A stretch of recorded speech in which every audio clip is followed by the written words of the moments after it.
गौतम के हाथ में लगा तुर्क का इक्का।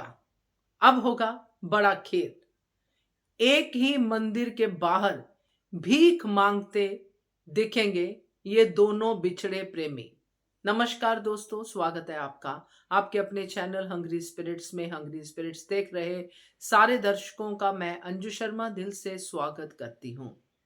आज की एपिसोड देखने के बाद अगर मैं ये ना कहूं तो गलत होगा कि सबके ऊपर का दिमाग रखता है गौतम गांधी। रजनी भी उसके सामने कोई चीज नहीं है। रजनी बड़ी बड़ी बातें कहती है, बड़ा बड़ा कुछ करती है, मगर अल्टीमेटली जो एफर्ट्स गौतम में दिखाई देते हैं वो किसी विलन में दिखाई नहीं देते। उसने वो इक्का भी हाथ में ले लिया है जिसकी बात रजनी कर रही थी कि हाथ में हुक्म का इक्का हो तो खेल में जीत का मजा है। अब वो इक्का आ गया है गौतम के हाथ में, तो खेल तो अब बड़ा मजेदार सा होने वाला है। करते हैं चर्चा। पहले वही निवेदन, जिन्होंने अभी तक चैनल को सब्सक्राइब नहीं किया है कृपया कर लीजिए, साथ में दोस्तों बेल आइकॉन दबाइएगा ताकि आपको हमारे वीडियोस के नोटिफिकेशन मिलते रहे। नॉर्मली विलन लोग पसंद आते नहीं है, बट यहाँ पे गौतम मुझे बहुत पसंद आ रहा है भाई। इतना मेहनती विलन, इतना मेहनती, जो कोई नहीं कर सकता वो गौतम गांधी कर लेता है। इसके रिसोर्सेज इतने सॉलिड हैं। भिखारी बना तो किसके दिल में बसा?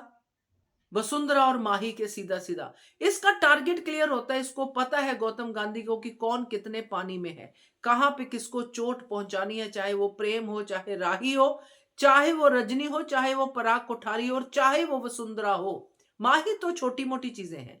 माही जैसों को तो वो एक चुटकी में बेवकूफ बना सकता है और वो साबित कर चुका है। अब ये जो इक्का हाथ में लगा है दोस्तों, इस इक्के के हाथ में लगने से पहले गौतम का क्या टारगेट था अगर आप लोगों को याद हो? गौतम भिखारी बनके कोठारी हाउस में क्यों गया था?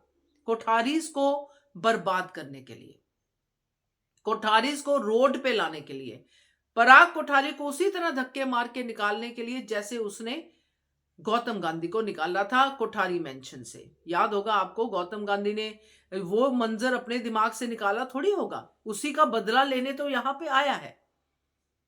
और उसका बदला तो अनुपमा से भी है, अनुपमा से तो बहुत बड़ा बदला है। मगर अभी के लिए उसके सामने क्या है कि अनुपमा की बेटी को बर्बाद करो तो अनुपमा तो अपने आप ही बर्बाद है, पराग कोठारी को बर्बाद करो तो अनुपमा बर्बाद है क्योंकि उसका ससुराल है बेटी का। और जो चीजें रजनी ने पहले टेंड्रम्स दिखाए थे गौतम गांधी को, और रजनी ने कहा था कि मैं वो बहुत बड़ी बड़ी हांकी थी। अब रजनी तो इसमें पिसेगी ही पिसेगी क्योंकि गौतम गांधी का खेल तो बड़ा होगा ही, क्योंकि वो ये सीधा प्रपंच रचेगा जिसमें रजनी और पराग कोठारी दोनों को फंसाएगा, क्योंकि वो जानता है कि ये हो क्या रहा है। एक बार रजनी से मिल भी सकता है क्योंकि रजनी भी कौन सा किसी की सगी और गौतम भी कौन सा किसी का सगा है, मगर अल्टीमेटली ये रजनी को भी डसेगा क्योंकि रजनी की भी यहां पे इमेज का सवाल है दोस्तों। पुराना प्रेमी सामने आएगा तो रजनी के राजनीतिक कैरियर का क्या होगा? तो इसके हाथ में अब दोनों हाथों में लड्डू हैं गौतम गांधी के। एक तरफ पराग की बर्बादी, दूसरी तरफ राजनीतिक जो उसका करियर है रजनी का, वो अब इन दोनों के बीच में ये फायदा उठाएगा पूरी तरह से। पूर्वी चौल छाया, वरुण राज टावर बने ना बने, गौतम गांधी को लेना देना नहीं है। उसका लेना देना है पराग कोठारी को बर्बाद करना, क्योंकि बिल्डर भी तो उससे मिला हुआ है। अब पूर्वी छाया चौल को तोड़ेगा, जो भी करेगा, टावर नहीं बनाएगा, पैसे खा के बिल्डर भागेगा, ये तो स्टोरीज हम सुनते ही रहते हैं। तो ये सब में फायदा सिर्फ गौतम का होगा क्योंकि गौतम का नाम कहीं पे भी नहीं है, ना बिल्डर के नाम पे नाम है, ना उसके पार्टनर के नाम पे नाम है, क्योंकि पार्टनर में पराग कोठारी है, पैसा सारा पराग कोठारी का है, और जो पास करवाने वाली है वो रजनी है। गौतम गांधी तो बीच में 30% कमीशन सिर्फ ये मिलाने की ले रहा है, ब्रोकरेज ले रहा है। मेन कौन है? पराग कोठारी, रजनी और बिल्डर। अब इन सबको चूना लगा के गौतम गांधी अपना उल्लू सीधा करेगा जिसमें वो इलीगली फंसेगा ही नहीं। तो ये बड़ा खेल है गौतम गांधी का। I am very impressed with that character, क्योंकि उसने जिस तरह से ये चीजें की हैं, और एक्टर भी बहुत अच्छा है।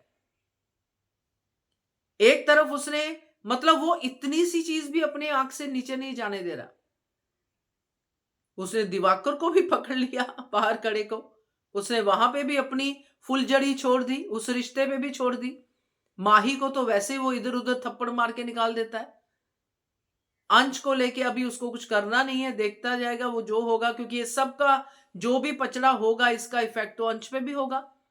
उसके लिए तो उसके छोटे मोटे गुंडे ही काफी हैं उसको बदनाम करने के लिए। तो कहने का मतलब है कि आज की डेट में, आज के एपिसोड के हिसाब से जो सबसे ज्यादा दिमाग चल रहा है वो गौतम गांधी का चल रहा है, और इसीलिए उसको हर बात पे कामयाबी मिल रही है। अगर वो फर्श पे भी आ जाता है तो उसको पता है कि किसको मूर्ख बनाना है, अर्श तक पहुंचना है। तो वो अब अर्श पे है, मगर फर्श पे फिर गिरेगा, क्योंकि उसको सबसे ज्यादा अगर डर है तो वो अनुपमा जोशी का, क्योंकि उसको टक्कर सिर्फ अनुपमा जोशी दे सकती है। उसके दिमाग को सिर्फ अनुपमा ही पढ़ सकती है, इसलिए अनुपमा कभी भी गौतम पे विश्वास नहीं करती है। सो मजेदार होगा ये खेल मेरे हिसाब से। आपका क्या कहना है?